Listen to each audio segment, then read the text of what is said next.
1942 жылы 2 шілдеде оңтүстік Қазақстан облысы Отырар ауданы Шілік ауылында дүниеге келген. Жалпы Мұхтар Шаханов кім? Мұхтар Шаханов реалист, ақын, сазгер, филолог, депутат, өз елінің сүйікті жазушысы, тіл жанашыры. Ол өлең жазып қана қоймай, драматургия саласына да өз үлесін қосқан. Жалпы Мұхтар Шахановтың ауыз толтырып айтатын 4 ерлігін айта кетсек, біріншісі, арал тартылып бара жатқан кезде, халық дүрбелең салып жатқан кезде, осыны Орта Азия мемлекеттеріне аралды сақтап қалу жөніндегі міндеттерді жүктеген осы Мұхтар Шаханов десек те болады. Мәскеу және жергілікті билік қазақтарды қорлап, қан жосаға бояп, қырып, қуғыншылыққа ұшыратқан кезде желтоқсанның ащы ақиқатын жалпақ дүниеге жария салған осы Мұхтар Шаханов десек те болады.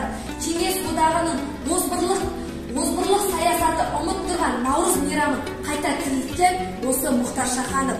Өзіміздің қазақ тіліміздің мемлекеттік тіл дәрежесіне көтеруге үлкен үлес қосқан осы Мұхтар Шаханов десек те болады. Жалпы Мұхтар Шахановтың көптеген шығармалары бар. Сенім патшалығы, махаббат заңы, Эверестке шығу, Сократты еске алу түні деген шығармасы республикамызға және де шетел драматургияларында, театрларда қойылған. Оның шығармалар дүние жүзіндегі 50-ден астам тілге аударылған екен. Осы тұста Дінмұхамбет Қонаев атамыз мен үшін Мұхтар Шахановтың орны бөлек. Себебі ол азаматтығы мен ақылдылығы мен азаматтығын көтерген. Дауласуға бар, бірақ жауласуға жоқ.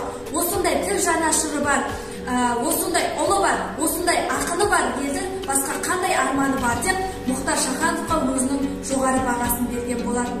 Осы тұста мен өзімнің ойымды түйіндей кететін болсам, өткізбеймін ешкімге зарлығымды, түсірмеймін ешкімге көлеңкемді, заманымнан алғанша үлесімді, тоқтатпаймын тағдырмен күресуге келген. Бұл күнде азаматтығы мен поэзиясы бүкіл әлемді мойындатқан Мұхтар Шаханов ұлт тағдыры, тіл жанашыры болып, осындай басын бәйгеге тіккен ұлтжанды ақындардың бірі ғана емес, бірегейі десек те болады.